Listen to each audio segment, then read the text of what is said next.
అందరికీ దాసోహం ఆచార్య దివ్యతిరువడిగలే శరణం. ఈరోజు 18వ పాసురం.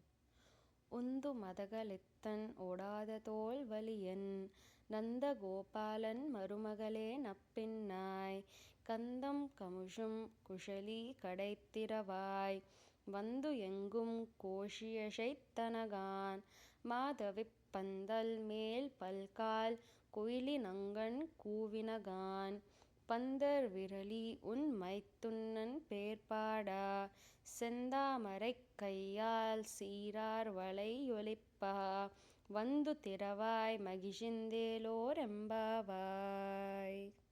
ఈ పాసురం యొక్క భావం: మదమును స్రవించే ఏనుగులు కలవాడు, ఏనుగులను తోయగల బలము కలవాడు, ఎదురులేని భుజములు కలవాడు అయిన నందగోపాలుని కోడల మంచి సువాసన కలిగిన కేశములు గల నప్పిన్న పిరాట్టి అంతటా కోళ్లు కూస్తున్నాయి.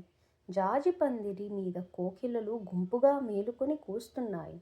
బంతిని చేతిలో పట్టుకున్న ఓ అమ్మ, నీ భర్త అయిన శ్రీకృష్ణుని నామములను పాడుకుంటూ వచ్చాము. సంపద కలిగిన ఎర్ర తామరల వంటి చేతులతో నీ చేతి గాజులు ధ్వనించినట్లు వచ్చి తలుపు తీయమ్మా. శ్రీ గోదా రంగనాథ స్వామి దివ్య తిరువడిగలే శరణం.